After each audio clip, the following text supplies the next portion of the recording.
د یووالي سرودونه. پېښور او کابل دواړه دوه یاران دي لکه دوه سترګې په یو مخ د جانان. د افغانو شاعرانو کمال. د ډیرو په آن د افغانه ټولنه کې د یو موټیتوب او یووالي احساس تر ډیره شاعرانو او لیکوالو پاللی، ځکه د نظامونو پرله پسې پرځېدو دلته ټولنې نه دي پرېښي چې د خلکو یووالي او یو موټیتوب لپاره د کار وکړي. زه د لر یم ته د بر یې دواړه یو یو رانږدې شه زه در ځان یم لر. د افغانستان د ادب او فرهنګ یو تر ټولو یاد مکان د ننګرهار پوهنتون دی، دلته چې د افغانستان ډیرو مشهورو لیکوالو زده کړې کړي. نن یې انګړ کې د همدې پوهنتون لوی استاد پوهاند فضل ولي ناګار په ویاړ مشاعره جوړه ده. ښاغلی ناګار وایي د پوهنتون په کچه دا ډول راټولېدل زده کړیالانو ته د همپالنې او یووالي احساس ورکوي. په دې کې خو ډېر لوی پیغام پروت دی، په دې کې ډېر ښه شعرونه ویل کېږي. هغه شعرونه زموږ د دین، د اسلام، د وطن د دې لپاره ډېر په ګټه دي.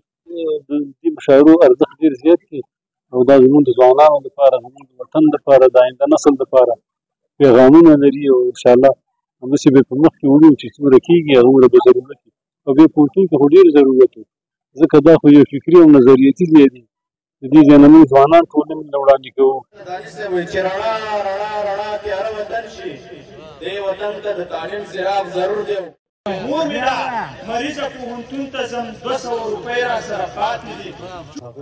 په دغه مشاعره کې د هیواد ګڼ شمېر شاعرانو تر څنګ له کوزې پښتونخوا نامتو شاعر بخت زاده دانش هم ګډون درلود.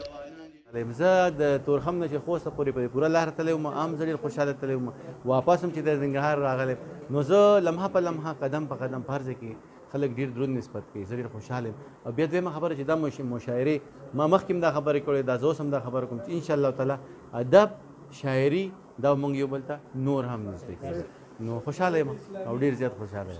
ما به ستا د لاسه وژني، تا زما د لاسه وژني او زما او ستا په مرګ کې هم د دغه خلکو ژوند دی. ننګرهار او پښتونخوا د پښتو شاعرۍ له پلوه تر ټولو غني سیمې یادېږي.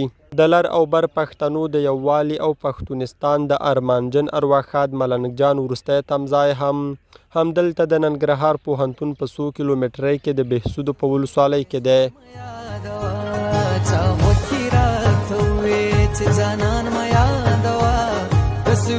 شونډو د پاسه سور فیضوان میا